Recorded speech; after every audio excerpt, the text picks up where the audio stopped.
বিসমিল্লাহির রহমানির রহিম। দাজ্জাল সেই ব্যক্তির নাম যে কিয়ামত আসার প্রথমে আত্মপ্রকাশ করবে। দাজ্জালের ফিতনা এত শক্তিশালী হবে যে যার সম্বন্ধে সরবারে কায়নাত মুহাম্মদ মুস্তাফা সাল্লাল্লাহু আলাইহি সাল্লাম ইরশাদ করেছেন, হযরত আদম আলাইহিস সালামের সৃষ্টি থেকে নিয়ে কিয়ামত পর্যন্ত আর কোনো ফিতনায় দাজ্জালের মতো এত শক্তিশালী হবে না। কিন্তু প্রশ্ন এটি উঠে আসে যে যখন দাজ্জাল এই পৃথিবীতে আসবে তার আগে এই পৃথিবীতে কোন কোন কাজগুলো সম্পূর্ণ হয়ে যাবে, মানে দাজ্জাল আসার প্রথমে এমন কোন নিশানা প্রকাশ পাবে। দাজ্জালের প্রকাশ, দাজ্জালের বেরিয়ে আসা, দাজ্জালের শরীরের বর্ণনা, দাজ্জাল কোন সময় এবং কিভাবে আসবে, এমন ধরনের অনেক সমস্ত ভিডিও আপনি সোশ্যাল মিডিয়াতে দেখে থাকবেন। কিন্তু আজকের এই ভিডিওতে আমরা দাজ্জালের এই পৃথিবীতে আসার আগে যেই সমস্ত নিশানাগুলি আত্মপ্রকাশ হবে সেগুলির সম্বন্ধে জানতে চলেছি। মানে আজকের এই ভিডিওতে আমরা জানবো দাজ্জাল যখন এই পৃথিবীতে চলে আসবে তখন তার আগে এই পৃথিবীতে কোন কোন কাজগুলি বেশি বেশি প্রকাশ পাবে।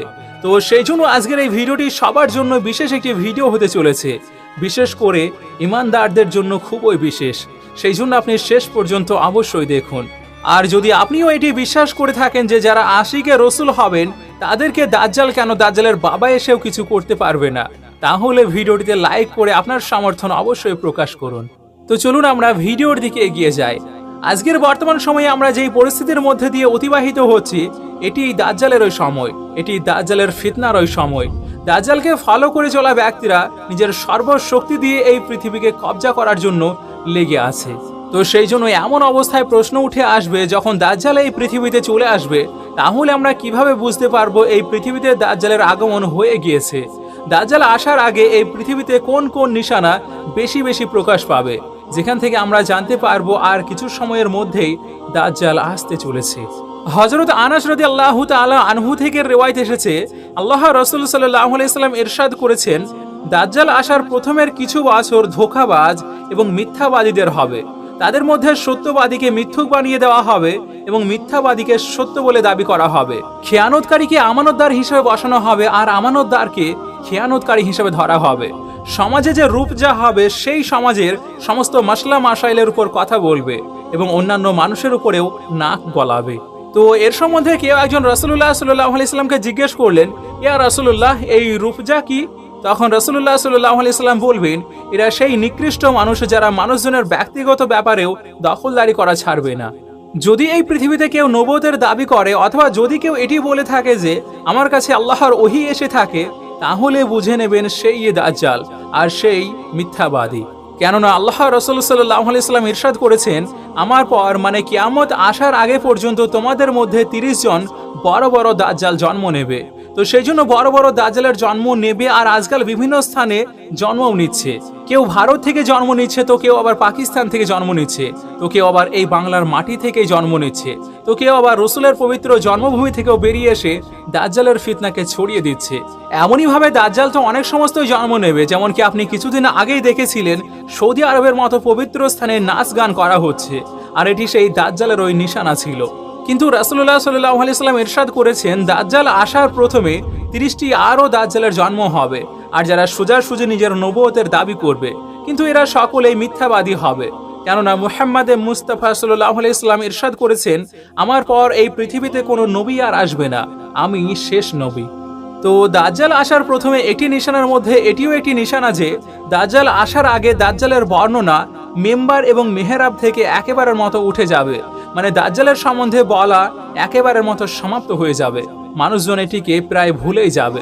শুধুমাত্র এতটুকুই নয়, ওলামায়ে কেরামরা নিজের তাকরীর এবং খুতবাতেও দাজ্জালের সম্বন্ধে জানানো বন্ধ করে দেবে। হাদিসে মুবারকাতে এসেছে, যখন মানুষজন এই পৃথিবী থেকে দাজ্জালের নামকে একেবারের মতো ভুলে যেতে বসবে তখনই হবে দাজ্জালের আত্মপ্রকাশ। তাহলে চলুন এবার আপনাদেরকে দাজ্জালের আগমনের একেবারে খুব কাছাকাছি সময়ের নিশানাগুলি জানিয়ে দিই। মানে এই পৃথিবীতে যখন দাজ্জাল আসবে তখন তার পূর্ববর্তী 3 বছরে এই পৃথিবীর সঙ্গে কি কি হবে ভালো করে মনে রাখুন। দাজ্জালের বেরিয়ে আসার পূর্ববর্তী 3 বছরের বাস্তবতা কিছু এমনই হবে। দাজ্জালের আগমনের পূর্ববর্তী 3 বছর খুবই কঠিন হবে। সেই 3 বছর খুবই দুঃখময়, পেরেশানি এবং ভয়ঙ্কর পূর্ণ হবে, ওই কষ্ট দেওয়া বছর হবে। দাজ্জাল আসার আগের 3 বছরের যন্ত্রণা কেমন হবে সেটিকে আপনি কিছুটা এমনভাবে বুঝে নিন। দাজ্জাল আসার পূর্ববর্তী 3 বছরের 1 বছরের মধ্যে বৃষ্টি বর্ষণ খুবই কম হয়ে যাবে, মানে সাধারণভাবে যেই বৃষ্টিপাত হয়ে থাকে তার 30% শেষ হয়ে যাবে। এবার আপনি নিজেই ভেবে দেখুন, যখন এই পৃথিবীতে খাবারের বন্দোবস্ত বৃষ্টিপাতের মাধ্যমে হয়ে থাকে আর যদি সেটি কম হয়ে যায়, তাহলে পৃথিবী কিভাবে চলতে পারে, কিভাবে খাদ্যদ্রব্য উৎপাদন হবে, মানুষের খাবারের বন্দোবস্ত কিভাবে করা যাবে।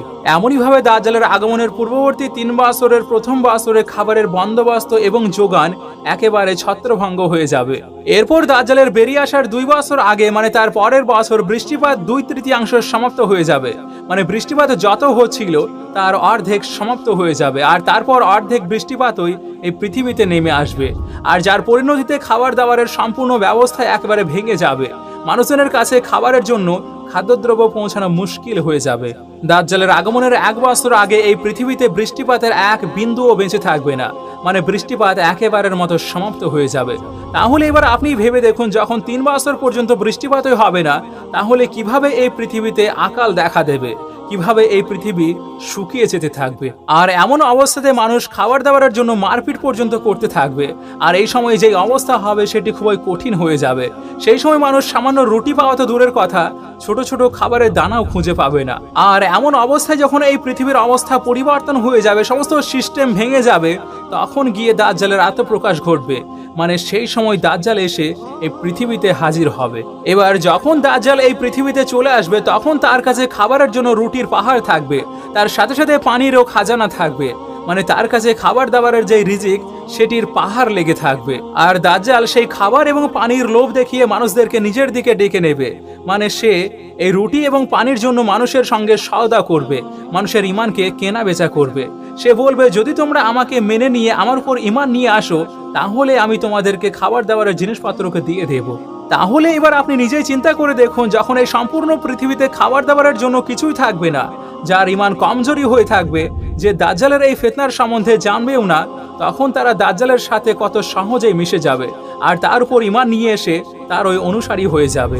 আর সেই জন্য আল্লাহ রাসূল সাল্লাল্লাহু আলাইহি ওয়াসাল্লাম ইরশাদ করেছিলেন, দাজ্জাল আসার প্রথম বছরে পৃথিবী কিছুটা এমনভাবে থাকবে। আর সেই জন্য যদি আপনি ভালো করে লক্ষ্য করে থাকেন, তাহলে দেখবেন কিভাবে বর্তমান সময়ে বৃষ্টিপাত আগের থেকে কত কম হয়ে যাচ্ছে। আর যে সমস্ত খাবার দাবারের জিনিসপত্র আছে, সেগুলিতে কিভাবে মানুষজন নিজের কবজা করতে শুরু করেছে। আলাদা আলাদা স্থানে খাবারের জিনিসপত্রগুলিকে স্টক করে রেখে কিভাবে শুধুমাত্র ব্যবসায়ীরাই কন্ট্রোল করে এই সিস্টেমটিকে ছত্রভঙ্গ করে দিচ্ছে। আর এগুলিকে দেখে এমনটি মনে হচ্ছে যে খুব তাড়াতাড়ি দাজ্জাল এই পৃথিবীতে আসতে চলেছে। আর আপনি এটিও দেখে থাকবেন যে কেমন ভাবে বর্তমান সময়ে ওয়াসিম রিজভির মতো দাজ্জালের ফলোয়াররা মাথা চারা দিয়ে উঠছে, যারা আল্লাহর পবিত্র কিতাব কুরআনুল কারীমকে নাউজুবিল্লাহ মিথ্যা বলছে, আল্লাহর নবীকে মিথ্যাবাদী বলছে। তাহলে এবার আপনি নিজেই ভেবে দেখুন, যদি এটি কিয়ামতের নিশানা না হয় তাহলে কি? এখান থেকে তো এটি মনে হচ্ছে যে ছোট ছোট দাজ্জালের ফিতনাগুলি জন্ম নিয়েই নিয়েছে, আর খুব তাড়াতাড়ি বড় দাজ্জালের আগমনও ঘটতে চলেছে। এই জন্য আমাদের সবার প্রয়োজন আমরা আমাদের ঈমানকে মজবুত করে রাখবো, আর এদের মতো মানুষদের কাছ থেকে নিজেকে বাঁচিয়ে রাখবো। এটা ফিতনার সময় চলছে, না জানি এই সময়ে এমন আরো কত বড় বড় ফিতনা এই পৃথিবীর মধ্যে সংগঠিত হয়ে গিয়েছে। কিন্তু আমাদের এখান থেকে বেঁচে থাকা এবং নিজেদের মানুষদেরকেও বাঁচিয়ে রাখা খুবই প্রয়োজন। আল্লাহ রাব্বুল আলামিনের কাছে দোয়া যে তিনি যেন আমাদের সকলকে দাজ্জালের ছায়া এবং তার ফিতনা থেকে সুরক্ষিত করে রাখেন। আমিন সুম্মা আমিন। ভিডিওটি ভালো লাগলে ভিডিওটিকে আপনি আপনার ফ্যামিলি এবং প্রিয়জনের মাঝে অবশ্যই শেয়ার করুন। শুকরিয়া। আসসালামু আলাইকুম ওয়া রাহমাতুল্লাহ।